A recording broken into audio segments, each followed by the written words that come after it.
Learning. No gamer likes it. Scratch that. No gamer likes being educated when all they want is entertainment. But there are just enough exceptions that we've got 10 that are actually, they're kind of pretty okay. Hey, I'm Nervous Nick for Screwattack's Top 10 Educational Games.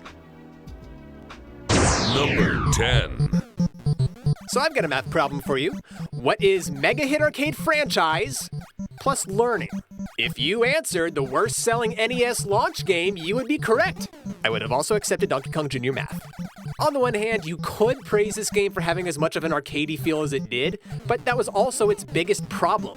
You would get better, faster gameplay out of a paper and pencil. And look at DK Jr. himself. Even he's not happy about it. Junior, I know what you're thinking. This game's not that bad. You don't need to kill yourself. Ah, he did. Number 9. Welcome to 3D Dinosaur Adventure. Get ready. Put your 3D glasses on. If you want to quickly win over a kid to the idea of learning about stuff, you're not going to go wrong by making that stuff dinosaurs. Knowledge Adventure used your Packard Bell computer or DOS operating system to take you on an adventure filled with dinosaurs in 3D. Easily the coolest part of the game. Now, as much as I liked learning about dinosaurs, learning how to read big words like Styracosaurus or Coelophysis was even more valuable. It's just too bad that for something that calls itself an educational game, there's just not a whole lot of actual game to it. Number 8. For all of you viewers out there looking for a college to attend, pack up your belongings, move to Indiana, and pay $33,000 in tuition to attend Wabash College because they have this one course that has a video game as part of its curriculum. Well, you only play it for like one day out of the year, but still, you're playing Portal. Now, I myself have jumped through plenty of holes, searched for cake, and destroyed tyrannical AI systems more times than I can count, and I have no idea what I learned. But Professor Abbott, aka Brainy Gamer, sure seems to think that it's a class day well spent. Good enough for us. Number 7. Number Munchers for DOS is one of the few computer games that you could commonly find in pretty much any grade school computer lab. And I think that's the reason it's also so fondly remembered. Even if by comparison it doesn't play as much like a normal game, it does something that Donkey Kong Jr. Math didn't. It rewarded you for playing well by playing short Coyote Roadrunner style cartoons. You remember the one where that guy was incinerated alive in a giant fireball? Those are great. Number 6. Typing alphabet. Just because a game's goal is to teach, that doesn't mean that a couple thousand zombies can't die in the process, right? When Sega reskinned House of the Dead 2 to make it a typing tutor, they not only made the game, I would argue, more interesting than its predecessor, but it taught you a valuable skill set for today's technology-centered world. Did Mario let you blast holes through the living dead when he taught you to type? I don't think so. Number 5. You know that feeling of accomplishment that you get when you build something from scratch? That's what Gizmos and Gadgets was all about. It's a problem-solving game, but you get to solve the problems by building machines. You learn about electricity, force, balance, magnetics, machines, gears, and energy, and apply what you learn to making and improving your racing vehicle. That's flippin' awesome! Number 4. When it comes to being a figure in the edutainment world, Reader Rabbit has been in the game for a long time. Like, he's even older than me. Reader Rabbit is like an all-around teaching tool at that level of cartooniness that makes it appealing to kids.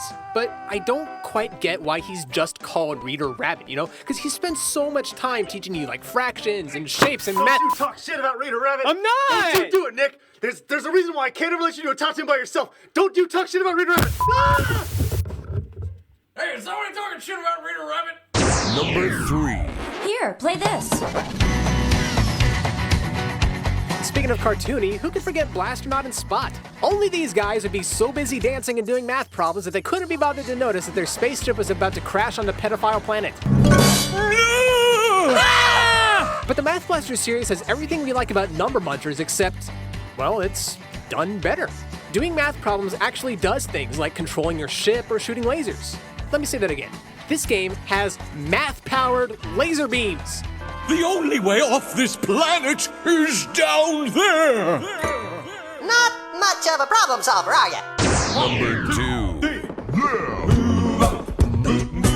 If you ask any kid to drop their video game and do their geography homework, the best response I think you're gonna get is,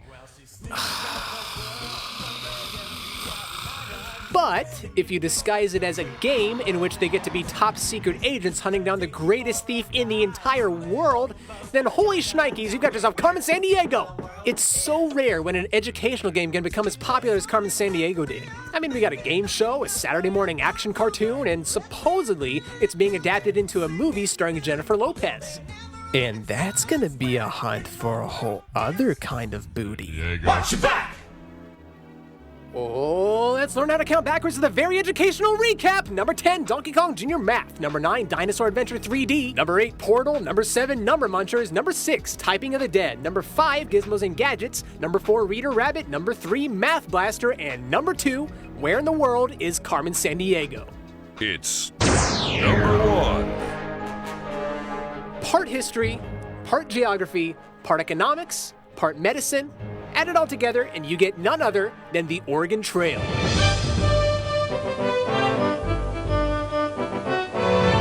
You are taken back to the middle of the 19th century and you must survive all the dangers that the American pioneers faced moving west.